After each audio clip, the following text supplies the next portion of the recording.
I'm sure lahat marami sa ating nanonood ngayon ay napanood din ang mga revelasyon di umano ni Pebbles Talakera.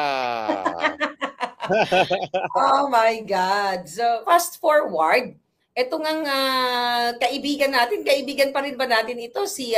Ang tawag ko kasi dyan is si Mother Pebbles Talakera. So, obviously naman, ako personally, alam na alam ko naman kung anong pinanggagalingan ni Pebbles. Alam nyo, bago siya bumaliktad, alam ko, nag-usap naman kami niyan. But sa akin lang, nandun ako sa more na naawa ako, spokes. Pero tilang hindi ko alam kung siya ba ay natutukan ng Jaril or, may mga nag-message kasi sa akin na sinasabi na, oh, Maharlika, nilaglag ka na, okay? O nilaglag na kayo ni Pebbles Talakera. Actually, hindi po kami nalaglag. Wala pong nalaglag doon. Kasi, mga palangga, maraming obvious na parang natutukan ng shotgun itong ating kaibigan, si Pebbles. Tawagin ko pa rin siya ng Mother Pebbles kasi yun ang nakasanayan ko sa kanya, no? May nagtanong kasi, naaawa lang ako sa kanya. Mga kababayan, alam na alam ko ang kwento niyan. Pero I'm not here para murahin si Pebbles. Nagurgur tayo ng ating mga kalaban, no? Pero So, anyway, sorry, ikwento ko lang muna bago ka sumagot. Ako ikukwento ko kasi para hindi maputol. So, ang kinukwento ko, during the Hong Kong Maisog, wala pong gastos ang Maisog organizer. Wala naman kayong mga pera eh. Anyway, so ako ay magandang loob kasi naaawa ako sa mga vloggers na walang means, walang pera. So hindi lang po actually si Mother Pebbles Talakera ang binigyan ko ng pera para may panggastos sa Hong Kong. Nagbigay pa ako ng pabaon, pocket money and everything. Hindi yun bayad sa kanila. But yun ay tulong ko dahil gusto ko sila makasama doon sa Hong Kong. So yun yung kwento. So doon sa Tricom, kanina, tinatanong nyo si Pebbles kung sino nagbigay sa kanya ng pamasahe, ako yon at ang kaibigan namin. So, yun yung kwento. So, ngayon, spokesperson... ako hindi mo ako binigyan ng pera, gastos ko sarili ko tuloy. Ay, nahaya mo, libre din kita ng talaba sa Netherlands. Oo, libre naman talaga yung talaba sa Netherlands. Anyway, spokes, okay. So, dun, folks, kanina sa hearing, mukha nga nabigyan ng script talaga ang ating kaibigan. Anong pakiramdam mo nung naririnig mo na mukhang dinidiin ka? Alam mo, unang beses ko na-meet si Talakera sa Hong Kong. Pero na-impress ako kasi ang ganda ng mga sinabi niya na lahat ay talagang anti-Marcos Jr., no? Okay. At yung kanyang pananalita, very entertaining, so patok na patok siya sa audience. Kaya naman nalungkot ako nung bigla na lang siya nag 360-degree turn, pero naisip ko nga siguro talagang matindi pangangailangan dahil lang sabi nga niya ang talagang inaasahan lang niya panghanap buhay online selling sa internet, no. So talaga namang naintindihan ko rin naman kung bakit ganito ngayon ang ginawa niya na nag 360-degree turn siya kasi talaga namang realidad sa buhay kinakailangan mabuhay, no. Pero naawa rin ako sa kanya kasi parang nabaliwala yung kanyang mga paninindigan. Pinaglalaban. Totoo. No? At pinaglalaban. Pero sinabi niya ikaw nagbayad sa dinner sa Hong Kong. O at least, di ba? Hindi naman masyado mahal yun kasi hindi naman private room yun. No? Okay. At saka, karangalan ko naman na kahit papano nagkasama-sama kaming mga nagsalita doon sa Maisog. No? At ako naman kasi, meron kasi akong kapatid na nagtatrabaho sa isang hotel. So ang hotel ko halos libre. No? So sabi ko, ano ba naman yun na mag-share naman ako ng konti kasi halos wala naman akong gasto sa hotel ko. At saka actually yung aking ticket sa aeroplano libre rin kasi marami akong mileage. No? So sa akin, ano ba naman yung isang meal na yon? No? Pero talaga, ang intention ko doon is just magsama-sama kami kasi nga hindi kami nakapag-usap nung nandun mismo sa rally. No? Kasi napakadaming tao. At totoo naman kung anong mga nagpag-usapan, marami doon hindi na naabutan ni Talakera, no? Kasi late nga sila dumating ni Vic Rodriguez kasi nga nagpipirma-pirma si Vic Rodriguez ng libro niya doon sa Hong Kong, no? So halos patapos na rin siya nang siya'y dumating.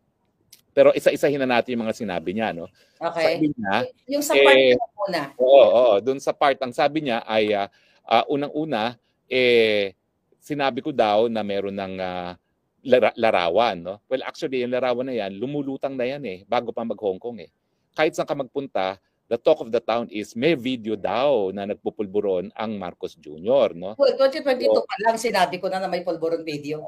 2022. Oh, nga pala, ikaw nga pala nagsabi niyan. Kaya lahat ng tao ay nagtataka nasaan yung pulveronic video na yan. Tapos, ang naalala kong sinabi ko is yun na nga na meron ng tao na may access sa pulveronic video at itago natin yung pangalan ng taong yon sa pangalang Maharlika. Kasi sinasabi ni Maharlika, meron na siya as of July 7, yung time ng maisog, yung kanyang puting ahas confirmed na meron ng hawak siya at ipadadala sa iyo, no? So ang sabi ko sa kanila is ito na inaantay natin, no? Yung aking secret informant na itago natin sa pangalang Maharlika at ay meron na raw ipadadala. Pero meron pa raw ipadadala. Okay? Yes. So, ngayon, totoo nagkaroon ng usapan, no, na kung paano talaga yung video na yan, no? At totoo naman na maraming mga suggestions kung meron gang ganyang video, no? Pero I don't think anything came out of that kasi from July 7 to yung actual showing mo. Kailan ba yung actual showing sa July 22? Mula July 7 to July 22, wala naman akong narinig na balita tungkol dyan sa pulveronic na yan, no? Tapos, ang sabi ni Talakera, nag-premiere daw sa Vancouver at naroroon ka daw. Well, kami na po nagsasabi ni Maharlika, wala po si Maharlika sa Vancouver. At walang premiere doon. Wala po premiere doon. Ang sabi ni Boljakera, nag-live daw. Bakit hindi pinakita sa live kung doon na video? No, ni Talakera. Ni Talakera. Diba? Oo, sana pinakita ni Talakera yung sinasabi niyang live video kung saan nagkaroon ng premiere ang pulveronic video sa Vancouver. Pero makikita po natin yung pagsisinungaling ni Boljakera o di naman siguro. Talakera. Oo. So, si Talakera ang sinungaling. Oo nga. Nakikita natin yung pagsisinungaling ni Talakera na sinabi niya na nandun ko daw sa Vancouver. Well, ako naman, either nagsisinungaling siya o wala talaga siyang alam. Kasi nga, sa Hong Kong, late na talaga siya dumating eh. At alam mo, sa totoo lang, may mga concerned na doon sa Hong Kong na pag-usapan ng mga sensitibong bagay pag narariyan si Boljakera. Talakera. Hindi, Talakera pala. Talakera pala, sorry. Okay. So actually, may mga kumakalabit na kung anong sensitibong pag-uusap kasi hindi naman po pwede mag-usap ng sensitibo doon, hindi pribadong room yun eh. Public yun eh, no? So, hindi ko maintindihan kung paano mag-uusap ng mga sensitibo doon at saka kami nagsasabi na nga, ingat tayo, no? Ingat tayo, no? So, I don't think anything sensitive was actually discussed doon sa public na restaurant na yon. Hindi po yan private room at hindi naman kami siguro luko-luko na magsasalita o mag-uusap tungkol sa pribadong bagay. Pero anyway, ang unang-unang paninungaling ni Talakera ay tayong dalawa daw ay nasa Vancouver at doon nag-premiere. Wala pong premiere sa Vancouver. Now, Boljakera naman, kailan tayo nagkaroon ng premiere? Well, nagkaroon tayo ng premiere noong July 24 dito na nga sa California, sa Long Beach. Kasama kayo ni Attorney Glenn Chong na kung saan nandoon tayo at talagang pinakita ko ng bonggang-bongga ng buo yung video. Tapos doon, nung sa sinabi nga ni Talakera, na kesyo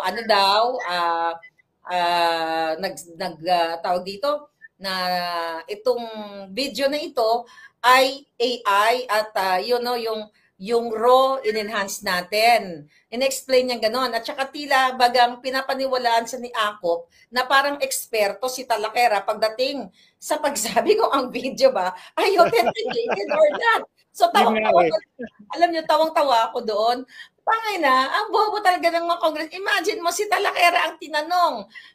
Obviously, talagang scripted. Ito script ni Lisa Tanas na paano ang credentials ni Pebbles Talakera na para paniwalaan nitong mga julol na TRICOM na ito na ang video ay in-enhance na in-AI daw para daw una sabi niya raw tas in-enhance natin para mas maliwanag then in may AI intervention. Naku, mother, alam mo naman yan, pero naintindihan ka baka natutuka ka ng baril or whatever, so we totally understand you. Okay, so yung video na yan, nung dumating sa akin, medyo blurred, ano siya talaga, malabo. Kaya, di ba, sa cellphone, pwede mong anuhin yung picture mo, pwede mong paliwanagin, yun lang yung ginawa ko. And after that, pina-authenticate ko yan sa dalawang bansa. Sabi ko, di ba? Isa sa ibang Dalawang bansa bansa. at dito sa California. So kung di ba naman OGAG, itong ano na to, itong TRICOM na ito, si Talakera ang kanila ngayong eksperto. Oo nga, wala namang credentials si Talakera. I'm sorry, Talakera. Ako talaga, nung nauna kitang na-meet sa Hong Kong, aliw na aliw ako sa iyo at alam mo yan. No? At bilib na bilib ako sa iyo dahil akala ko tapang-tapang mo. Hindi ko makakalaing konting pitik lang sa iyo, baliktad ka na. No? Pero anyway, talaga nagulat ako na ginawa nilang expert on audio authentication itong si Talakera on the basis kung anong nakita niya. No? Now, alam mo, ako naman, dahil ako naman ay isang abogado, bago ko rin shinare ang video na yan galing sa'yo, ay tinignan ko rin yung isang website na pwede kang pumunta ron, mag-upload ng mga video para malaman kung AI siya. At yan nga yung ginawa ko sa New York. No? Matapos ang California, nagtungo kami ng New York ni Attorney Glenn Chong at doon ko ginawa step by step. Pinakita ko sa lahat kung paano ko ipinasok yan sa program na yan at lumabas na hindi siya AI. Kasi sabi ko nga, at that point, wala tayong anything in writing. Although alam ko, nagpa-authenticate ka na. No? Pero yung unang authentication mo, bago pa mangyari ang LA, sinabi mo nga na ayaw mag-issue ng statement ng unang kumpanya. No? Kasi ayaw nilang ma-involve sa international politics. No? Medyo dayuhan yung kumpanyang yon. No? Pero sabi ko, para naman also to protect me, kasi alam mo naman, matagal na ako nagdidepensa ng mga kaso ng libel, dapat kinakailangan talaga wala talagang ebidensya na hindi ka nag-verify, tinignan ko yung site na yon sa internet at ipinasok ko doon at pinakita ko pa publicly sa New York na ang resulta is it is not AI. At ang linabas natin, it is not AI. Bukod pa doon sa authenticated mo na meron kang written report ng isang eksperto dyan sa LA. Na ginamit mo sa iyong asylum. Alam mo, tuwan-tuwa ako.